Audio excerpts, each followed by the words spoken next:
Canada is undertaking an experiment as it relates to energy policy where there is no template as to what's been done before. We are trying to do something that no other major energy producer has done, and that we're trying to really balance the need to grow the resource with the ability to get projects done, with the need to respect our environmental aspects of producing energy. Welcome to Speaking of Business, conversations with innovators, entrepreneurs, and leaders. I'm Goldy Hyder, President and CEO of the Business Council of Canada. I say this often, but it bears repeating. Canada has what the world wants and needs.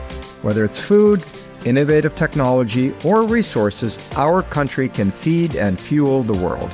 And Canada's energy sector stands at the forefront. Not only does it power our country and much of our economy, but it's increasingly sought after by countries looking for stable and reliable sources of energy. But what will it take to meet Canada's full potential? It's a question I asked John McKenzie, President and CEO of Cenovus Energy. The Calgary-based company produces oil and natural gas for use in Canada and around the world. I spoke with John in October in front of an audience at the Toronto Global Forum, hosted by the International Economic Forum of the Americas. Here's our conversation.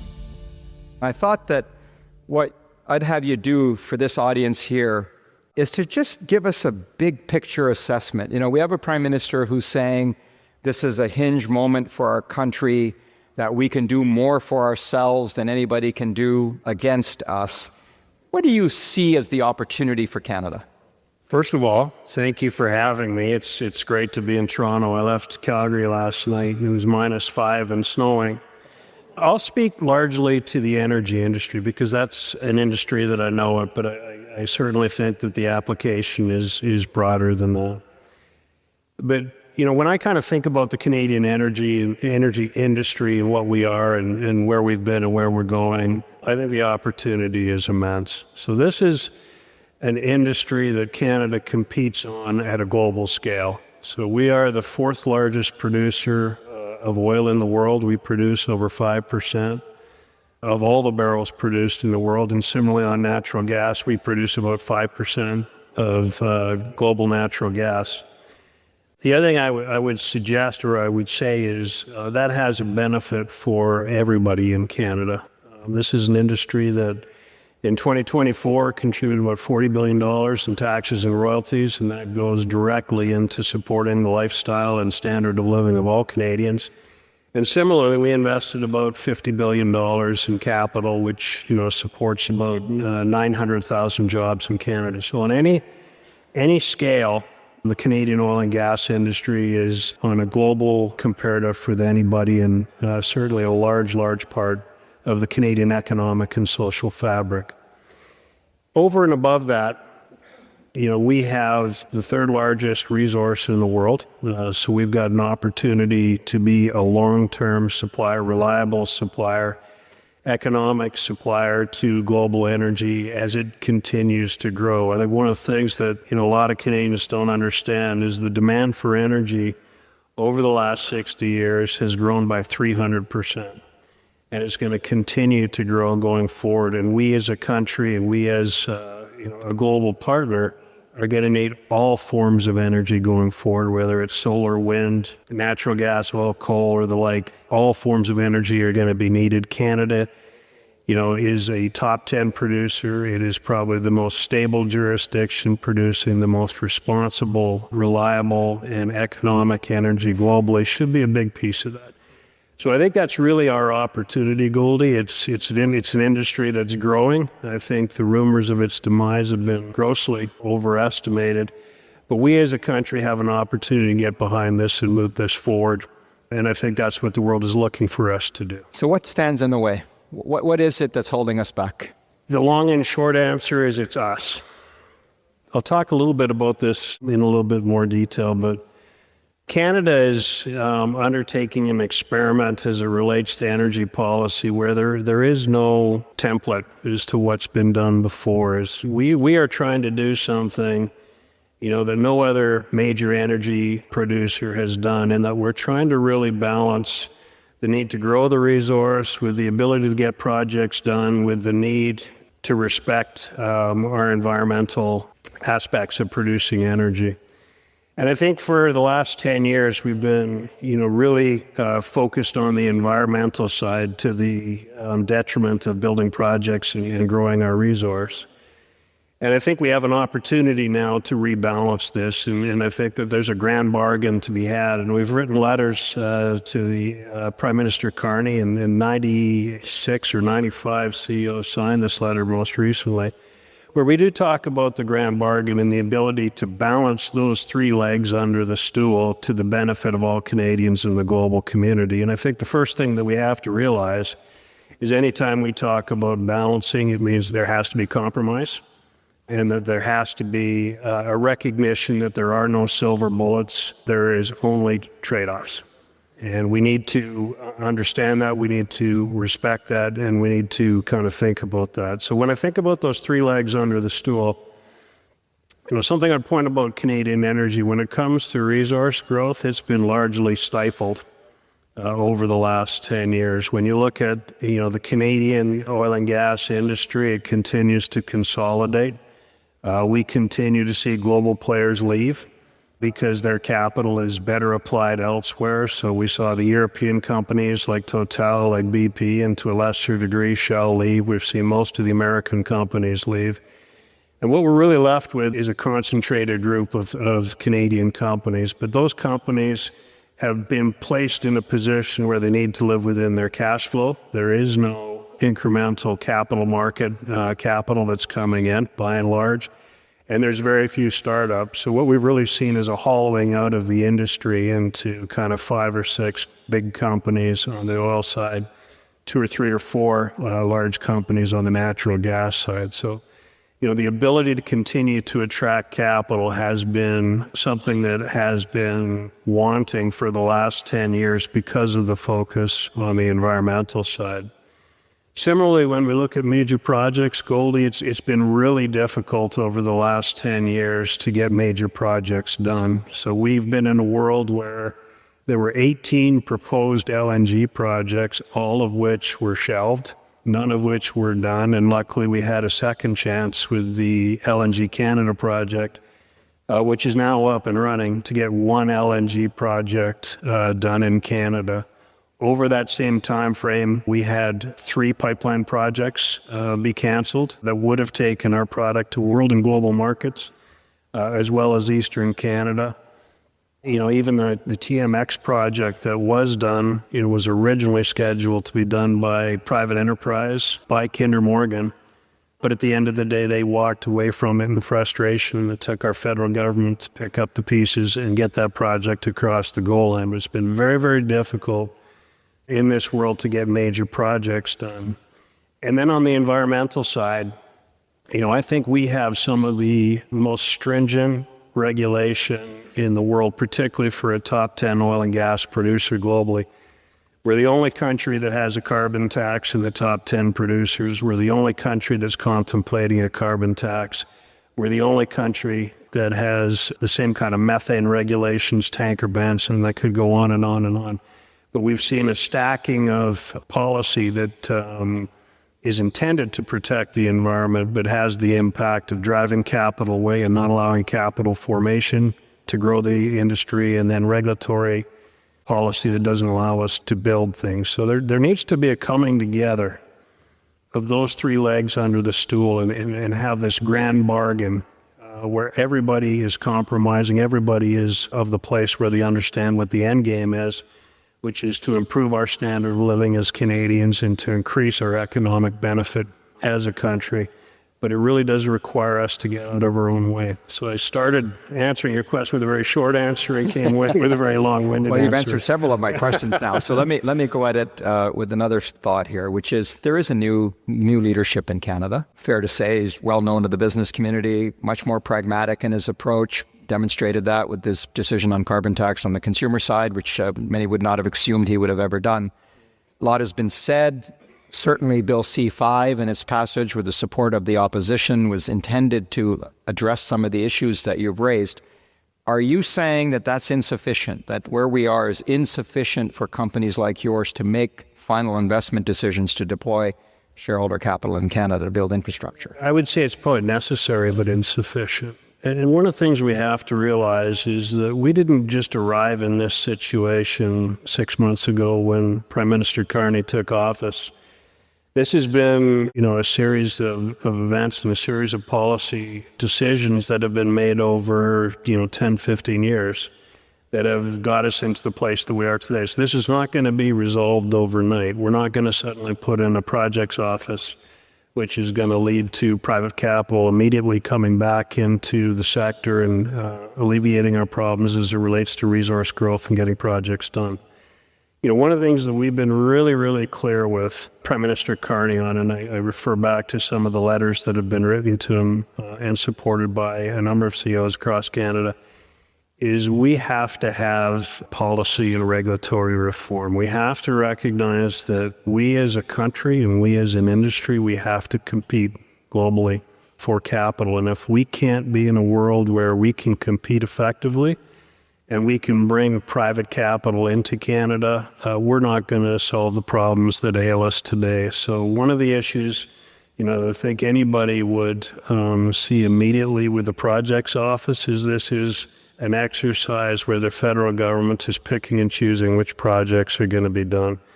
That is not, in my mind, the role of government. The role of government is to create the conditions necessary for private capital to come in and allocate capital properly so that the projects that we need to get done and the growth that we need to see can actually be done by private enterprise and not with public funds, but for the benefit of the citizens of Canada. So I think we're headed the right direction and that we're trying to pivot back to, addressing those three areas that I talked about, but I think it's insufficient right now. There's two ways to skin that cat, right? Then they may say, we're trying to break the logjam of having nothing built and or having to nationalize something to get it built, like the pipeline. Major projects office comes in. Yeah, we're going to pick some projects. We're just trying to create some momentum, change the frame that Canada can build things and that you can invest and you can get projects complete. The other way is, of course, what you're saying, which is just create the conditions and you get out of the way. Is there a risk that the approach that's being taken now, in fact, creates capital to form around the projects that have been identified and then not go into the other 150 projects that maybe the country still needs from an infrastructure perspective? I think that's right. If you kind of think about projects, they don't happen in isolation. One of the big projects in my province that gets talked about, it's not one of the projects that's in or been prioritized by the projects office to date, is a pipeline. And how do we get pipelines built that give us the ability? I knew that would come up in this conversation. Give us the ability to get our product to either the U.S. or to Tidewater or to global markets more broadly. Well, pipelines don't happen in isolation. If you build a pipeline, you actually have to have something to put in the pipeline. So if you're going to build a 1 million barrel a day pipeline to the West Coast, you actually have to have oil or gas to put in it so that you've got something to transport. And if you're going to do that, we also need more electricity. You need the power to run a pipeline, and you need to create all the conditions precedent to fill it. When I kind of talk about needing comprehensive structural reform of our regulatory framework and policy environment, that's what I'm talking about. And I think you're quite right to say if we're going to talk about a project in isolation, we're missing the bigger picture because projects don't happen in isolation. They happen as part of a bigger ecosystem that has to be nurtured with what I think is responsible legislation, a responsible regulatory environment. Now, the government is suggesting that in their state as a minority, the best that they're going to be able to do is have you work around things like the tanker ban, Bill 69, and the cap. Is that going to unleash the capital? Are you going to be able to go to a board for final investment decisions and say, we just have to trust? The short answer is that, I'm trying to find a politically correct word to say no, but maybe no is the right word. One of the things that we think about as a country or a company, and we think about when we allocate capital is when we allocate capital, we're typically spending money with the expectation that we've got a project that's going to take X number of years to build and it's going to be in the ground for X number of years. We're going to make technology decisions today that we're going to live with for decades. So what we have to have is some sort of stability. And the political cycle is not consistent with the economic cycle. And we can't be in a world where we have a change of government and we suddenly, have the rug pulled out from us in terms of what we thought was a framework and what we thought was a set of conditions that we made the final investment decision on. And so that's very difficult. I think the other thing that I would point out is, this, in industry in general, when we make investment decisions based on promises from various levels of government, that's a very, very difficult thing to do. Governments change their mind. Governments have other objectives than making sure that they follow through on a set of promises or even a set of promises that they can't necessarily deliver on. So when we think about, how we allocate capital, we don't just look at Canada. We look at the U.S. We've got operations in Asia. We've got operations, in other parts of the world. And the capital that we allocate has to compete with those other parts of the world. And unfortunately, political promises don't carry an awful lot of weight in terms of how we need to allocate capital over a full investment cycle. Boy, if there's one thing that's predictable, it's the behavior of capital, isn't it? Yeah. I want to help the audience also understand, because there's this perception, old industry, cowboys and the whole bit that the perceptions from Dallas, the show. But there's a lot of cool things going on in the industry in terms of innovation and leadership. Talk to us about this project called Pathways that people hear about, but I don't know how many people out here understand. What are you trying to do? And remind them that not a business case here for this, but why are you doing it? Well, I'll talk about Pathways, but you raise a really interesting point about technology. And we do, I think, fight a perception in the oil and gas industry that we are a bunch of Luddites and people see the industry probably the way it was 50 years ago. But I think the oil and gas industry is actually Canada's high-tech sector. We employ more engineers, more PhDs than any other sector in Canada. And just a proof point that I would give you is, oil and gas companies are deflationary machines. And we find more and more and better ways to produce the products we produce at a lower and lower cost. And if you look at kind of, the price of oil in real terms, it reflects that. The price of the commodity goes down in real terms year after year. When I started in this business in, it was 1992, we were producing oil for about $6-8 a barrel Canadian. Well, today we're producing oil for about $6 to $8 per barrel Canadian.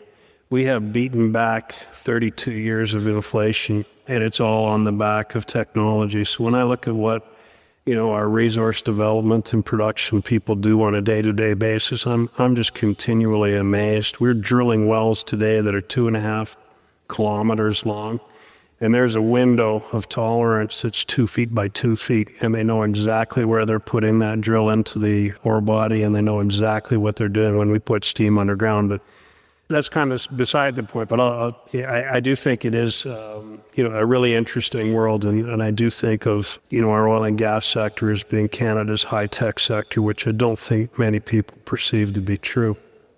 As it relates to Pathways, one of the things that I think we're being asked to do as a Canadian industry, and again, nobody else in the world is doing this, no other major producer is doing this, we're being asked to decarbonize our barrels. So about 20% of the CO2 that is emitted from a barrel of oil comes from the production and refining of a barrel of oil. 80% comes from the combustion of a barrel of oil. So what we as an industry did is we recognized that we were being asked to decarbonize what you call Scope 1 and Scope 2 emissions and come up with a commercially viable way of doing that. And the Pathways project, and I think this is again unique to Canada, not just that we're doing this, but because our oil and gas industry is so physically and geographically concentrated with large emitting sources that aren't dispersed, we're able to, at sort of a larger scale than anybody has done in the world, contemplate building a capture and sequestration hub in Alberta. We have all the right geology, all of the right geography, and all of the right technology. So this is something that we have been working with the federal and provincial government for probably about 5 years now to try and create the conditions precedent where through time, this is an industry that will capture and sequester, tens of megatons of our emissions. So if you kind of look at oil sands today or the Canadian oil and gas industry, we're about 25% of Canada's emissions. This is a way that we can actually, decrease that significantly by capturing and sequestering them. So what we're talking about is building a pipeline that would have the ability to sequester about 72 megatons of CO2 and put that in the earth and sequester it for posterity so that this never gets back into the atmosphere. Now, the issue with this is, one, it's very expensive. So building these projects, if you think about, 1 megaton, a rule of thumb is kind of $1.5 billion Canadian to build the infrastructure necessarily to capture and sequester this. And then you've got operating costs on top of this. And there is no revenue for this. No customer. There is no customer. There is no revenue. This is something that has only costs, both capital and operating costs. And what we have said as an industry is, between the 5 largest oil sand companies, we're 95% of oil sands production, which is about 3.5 million barrels a day of production. We will pay for some of this. But at the end of the day, we have to be competitive. We cannot put ourselves in a position where we are making ourselves uncompetitive with the Exxons, with the Shells, with the Totals and the BPs, the companies that we actually compete with on a day-to-day basis. We can pay for some of this, but we can't pay for all of this due to its scope and magnitude. And so what the ask has been is, for the federal and provincial governments, we're looking for 75% compensation on capital. The industry will pay the other 25%. And then we would pay 33% of the operating costs and would need to be subsidized for the other 66%. But if we as a country want to lower our emissions and really tackle our climate change obligations and commitments, this is probably the least painful way to do it, but it can't be done by industry alone. So keeping the industry competitive, allowing it to grow, and getting infrastructure done that gets us to markets is what we call that grand bargain, the 3 legs under the stool. And we would have a view that pathways is a really important piece of this, but we all have to be really clear as to what this is and how it has to be set up in a financial framework to make it happen. In the 2 minutes we have left, I want to end on with 2 quick questions. One deserves a topic all by itself, but I know you care passionately about this and are leaning in. What role is industry playing on economic reconciliation with our Indigenous groups, and how important is that as we go forward? I think it's incredibly important, and I think the industry we've really moved forward over the last 20 years. And I think we're really doing things differently, and I think we've really embraced the idea that First Nations economic reconciliation is something that we need to undertake, and it's just good business. It's very similar, I think, to, the safety motive that permeated through this industry in the early part of the century. As a company, maybe I'll start as an industry, we're the largest employer of First Nations people across Canada, the oil and gas industry is. And the people that work in our industry make significantly more than those that don't. So, part of economic reconciliation, in my mind, is very synergistic with what we're trying to do as oil companies, which we're taking people that actually live in the areas that we produce oil and gas, and we're taking that latent source of labor and we're employing it to the benefit of both.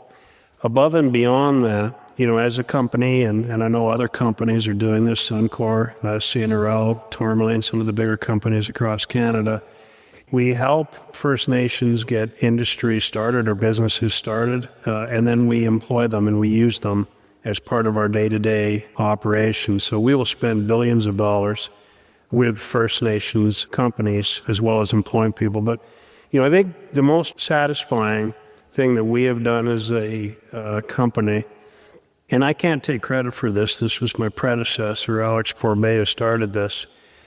We started a First Nations housing program where we made a commitment that we were going to spend $50 million to build 200 plus homes for First Nations and really address the crisis at the grassroots level. And we've been through the last 5 years. We built, I think the number's getting close to the 200 today, but we've recently announced that we're going to renew that program and do more of this. But, what we found through time is having good First Nations partners is really important to the industry. They're good advocates for the industry. They benefit from it. And when you have the opportunity to do things at a grassroots level, like what we're doing with our housing program, there is nothing that we have done as a company that improves the morale across the company, like we've seen with this First Nations housing program. So it's been a real benefit to the company on a number of different fronts. Well, look, we're over time. I do want to end on a positive, optimistic note. One thing I know from you and the chief executives I have the privilege of working for is you're eternal optimists. Despite everything you've just said, you're an optimist. What's your hope for Canada and for your kids as we look forward?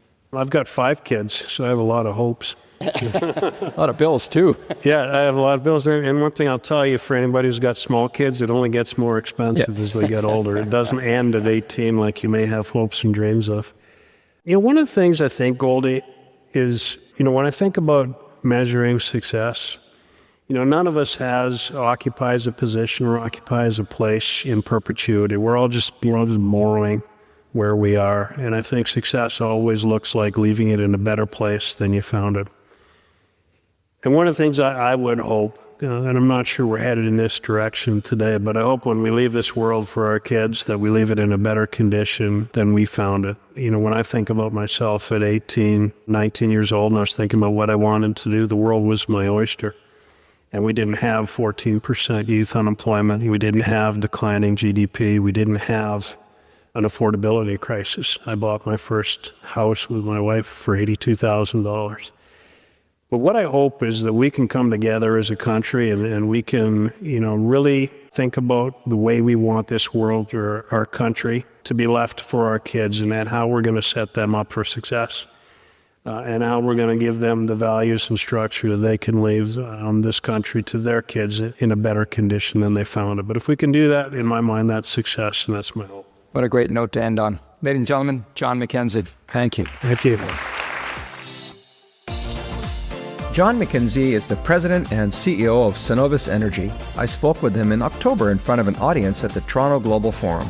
If you've missed any of our Speaking of Business conversations, you can catch up by subscribing to our podcast. Search for Speaking of Business wherever you get your podcasts, or check out our website where you'll find photos and other content from our conversations.